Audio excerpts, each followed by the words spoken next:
আন্তরিক শুভেচ্ছা জানাচ্ছি। গতকাল বুধবার রাজধানীর ফরেন সার্ভিস একাডেমিতে আয়োজিত এক ব্রিফিংয়ে অন্তর্বর্তীকালীন সরকারের জাতীয় নিরাপত্তা উপদেষ্টা ডক্টর খলিলুর রহমান দেড় দশকের গণতন্ত্র পুনরুদ্ধার আন্দোলনে গণমানুষের নেতা, জুলাই আগস্ট গণ অভ্যুত্থানের রূপকার, ভয়ঙ্কর মাফিয়া অবৈধ প্রধানমন্ত্রী হাসিনার বর্বরতম জিঘাংসার শিকার, বাংলাদেশের আপমর জনগণের প্রিয় নেতা বিএনপির ভারপ্রাপ্ত চেয়ারম্যান তারেক রহমানকে নিয়ে যে বক্তব্য দিয়েছেন তাতে দেশের মানুষ বিস্মিত, হতবাক, উদ্বিগ্ন এবং ক্ষুব্ধ হয়েছে। ফ্যাসিবাদের প্রতিভূ হাসিনা যেভাবে গণতন্ত্রকে কফিন পরিয়ে তথাকথিত উন্নয়নের ইন্দ্রজাল সৃষ্টির জন্য জিয়া পরিবারকে নিয়ে কুৎসা রটাতেন, উপদেষ্টার এই মন্তব্য বা এই বক্তব্য তারেক রহমানকে নিয়ে যেন সেটারই, সেই ফ্যাসিবাদেরই বক্তব্যেরই পুনরাবৃত্তি বলে জনগণ মনে করে। এখনো যেন লোক মানুষের উজ্জ্বলতর তারেক রহমানের ভাবমূর্তিকে বিনষ্ট করার জন্য প্রতিশোধের চোরা স্রোতে আঘাত হানার চেষ্টা করা হচ্ছে নানা মহল থেকে, নানা দিক থেকে।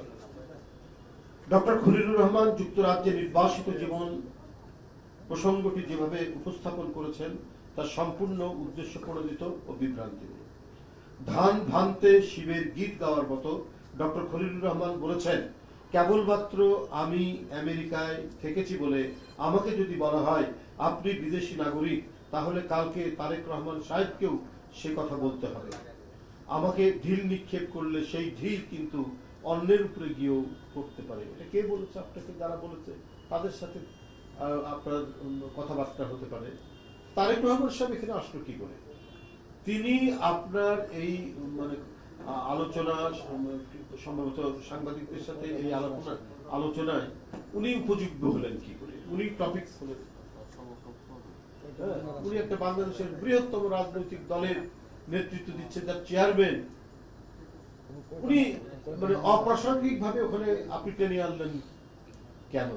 তো নিশ্চয়ই আপনি মুখে আপনারা যাই বলেন, আপনাদের অন্তরে অন্য কোনো বিষক্রিয়া বা বিস্ময় কোনো প্রতিক্রিয়া আপনাদের হৃদয়ে সবসময় কাজ করছে।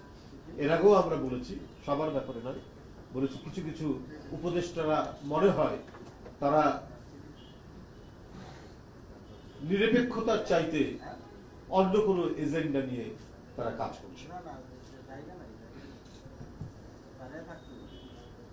ডক্টর খলিলুর রহমান যুক্তরাজ্যে নির্বাসিত জীবন প্রসঙ্গটি যেভাবে উপস্থাপন করেছেন তার সম্পূর্ণ উদ্দেশ্য প্রণোদিত ও বিভ্রান্তিমূলক।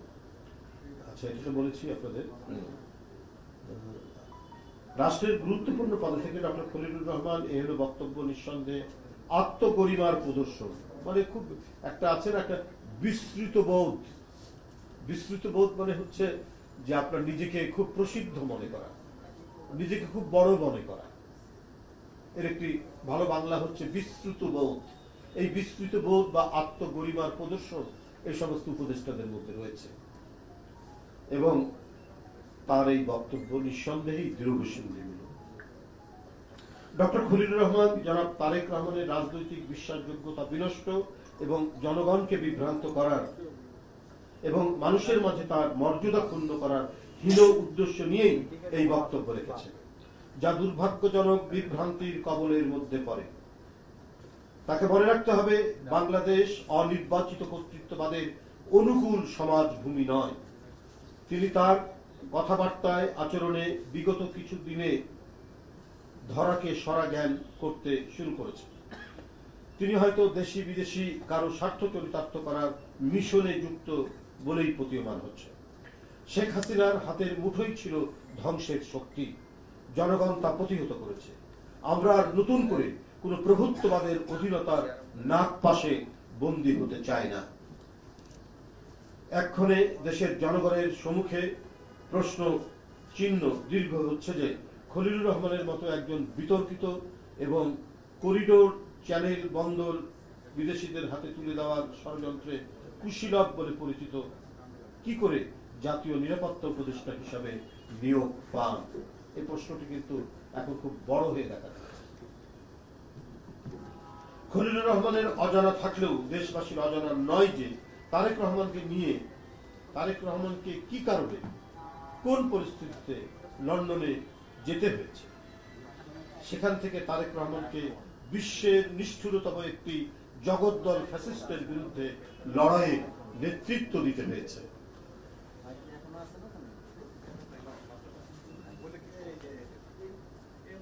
সুপ্রিয় বন্ধুরা, এটা সর্বজন বিদিত যে 1/11 তথাকথিত তত্ত্বাবধায়ক সরকার নির্মম হত্যা প্রচেষ্টা থেকে পঙ্গু অবস্থায় 2008 সালের সেপ্টেম্বরে উন্নত চিকিৎসার জন্য তারেক রহমান যুক্তরাজ্যে যান।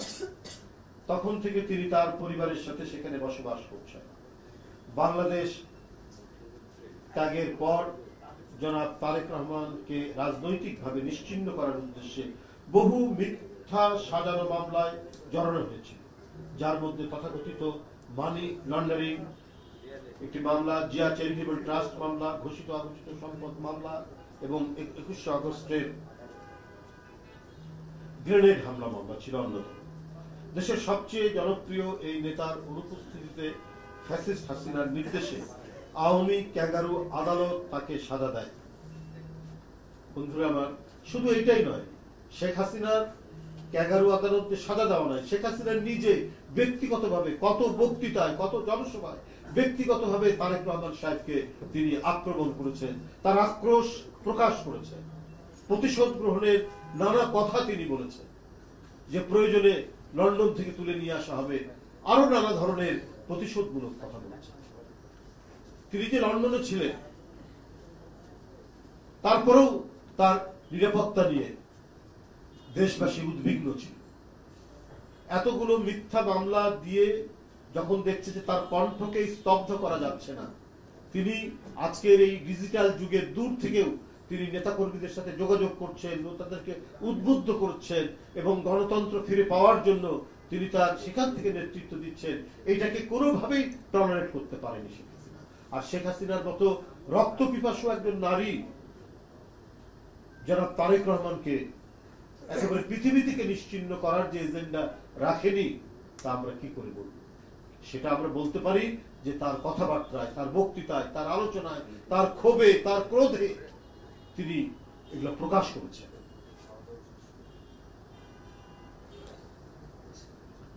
জনাব তারেক রহমান তার জীবনের নিরাপত্তাহীনতার কারণে দেশে ফিরতে পারেননি।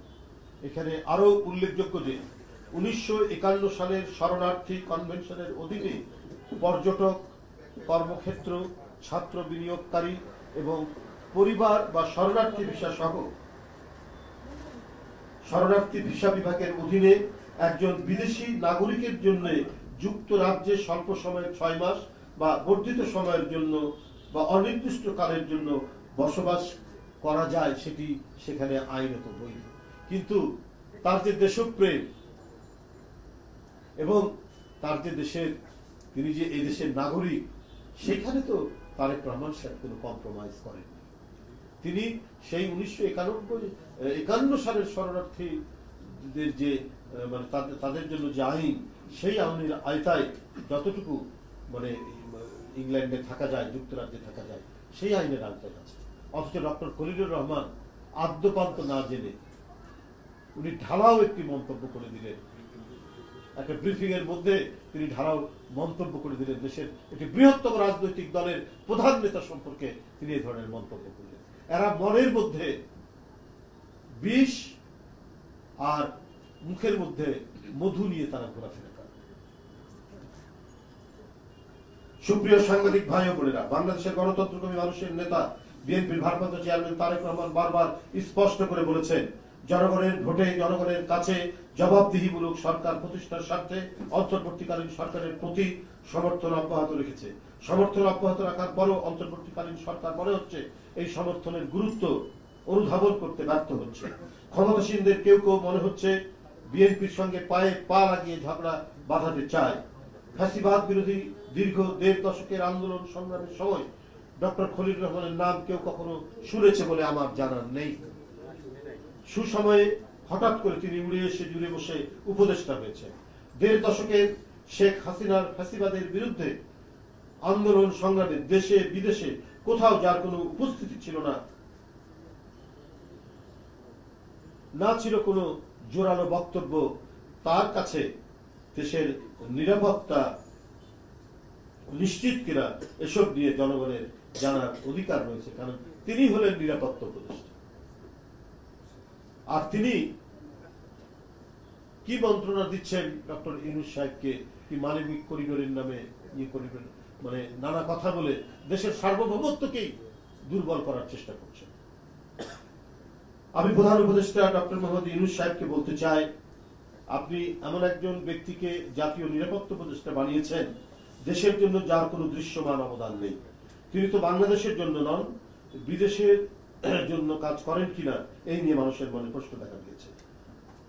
মানবিক করিডোর বা চ্যানেল নামে বাংলাদেশকে যুদ্ধক্ষেত্রে পরিণত করার পায়তারা করা হচ্ছে। তিনি বাংলাদেশকে অস্থির করার পরিকল্পনা করছেন, কিন্তু আমরা তা হতে দেব না।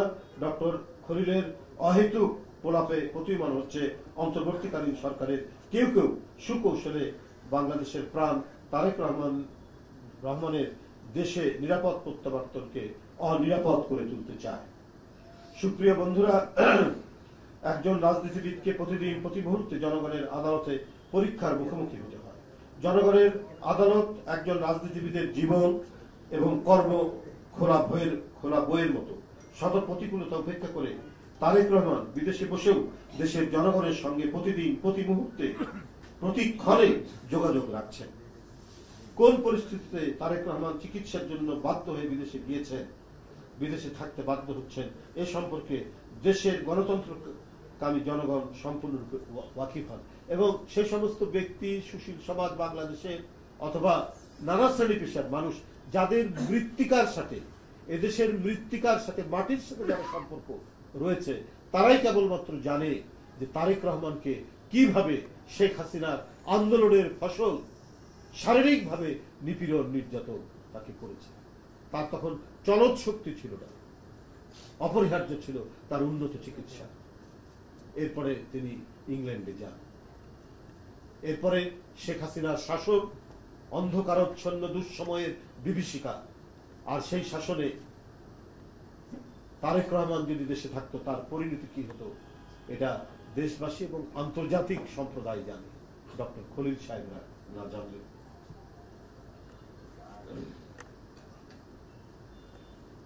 শেখ হাসিনার আন্দোলনের ফসলটা কি নির্দয় নির্মম ভাবে তারেক রহমানের উপর অত্যাচার করেছিল তা দেশবাসী ভুলে যায়নি। বিদেশে থাকা নিয়ে পতিত পলাতক স্বৈরাচারক প্রোপাগান্ডা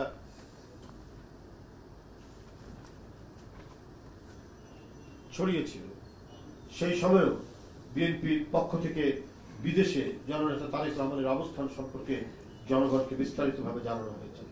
তিনি যদি দেশের মৃত্তিকার সাথে সম্পর্ক থাকতো তাহলে এই খবরগুলো তিনি রাখতেন।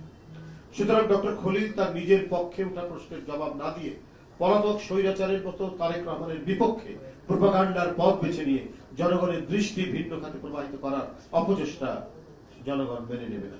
ফ্যাসিবাদের 1.5 দশক ডক্টর খলিল কোথায় ছিলেন, কিভাবে ছিলেন, কোন দেশে ছিলেন, বিদেশে তার স্ট্যাটাস কি ছিল, ফ্যাসিবাদের বিপক্ষে তার ভূমিকা কি ছিল, অবশ্যই এ সকল প্রশ্নের জবাব জনগণকে জানাতে হবে। আমার বক্তব্য স্পষ্ট, রাষ্ট্র নিয়ে পরীক্ষা নিরীক্ষা করার সুযোগ নেই। ডক্টর খলিলকে অবিলম্বে জাতীয় নিরাপত্তা উপদেষ্টার পদ থেকে সরিয়ে দিয়ে দেশে বিদেশে তার অবস্থান সম্পর্কে সম্পূর্ণ তথ্য দেশের জনগণের সামনে হাজির করতে হবে। সুপ্রিয় সাংবাদিক বন্ধুরা, ইতিমধ্যে কথিত মানবিক করিডোর ইস্যু নিয়ে অন্তর্বর্তীকালীন সরকার, বিশেষ করে ডক্টর খলিলের ভূমিকা নিয়ে দেশের স্বাধীনতা প্রিয় জনগণের মনে উদ্বেগের সৃষ্টি হয়েছে। মানবিক করিডোর নিয়ে গত 1 মাসে অন্তর্বর্তীকালীন সরকারের এক একজনের এক এক রকম বক্তব্য মনে হয় এই সরকার পথ হারিয়ে ফেলছে। আমাদের কথা পরিষ্কার, এসব করার দায়িত্ব অন্তর্বর্তীকালীন সরকারের নয়।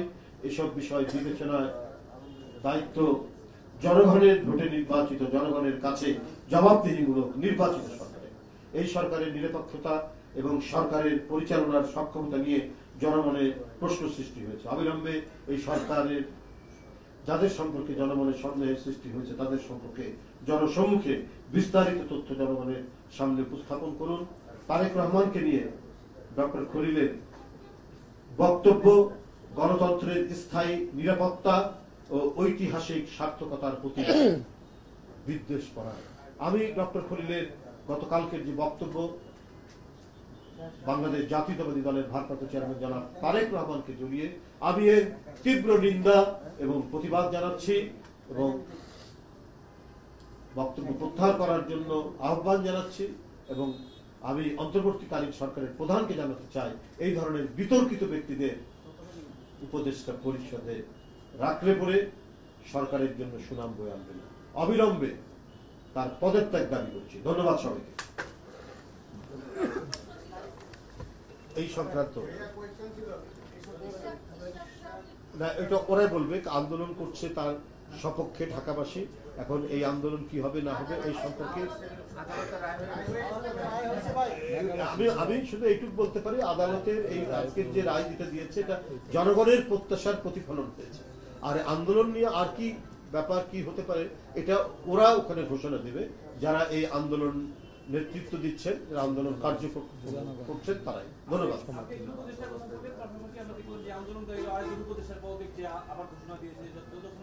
সেটা তো আন্দোলনকারীরা তাদের কর্মসূচি, সেই কর্মসূচি অনুযায়ী তারা করতেই পারে। তারা তারা তারা তো কিছু দাবি নিয়ে কাজ করছে, অতএব তাদের সাথে আমাদের তো এটার মেলানোর কোনো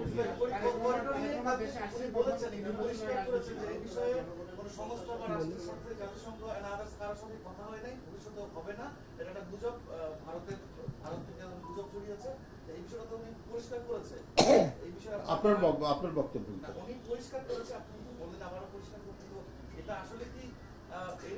মানুষ এটা আমরা মানে আরো মানে আরো যে সমস্ত বক্তব্য যা দিয়েছেন এর মধ্যে, তাতে আমার মনে হয়েছে যে জনগণ এই ব্যাপারে মানে পরিচ্ছন্ন হননি, মানে জনগণের মন মানে ইয়ে হয়নি, এখন স্পষ্ট হয়নি, ওনার বক্তব্যটা পরিচ্ছন্ন হয়নি এখনো পর্যন্ত, এটা ক্লিয়ার করেনি।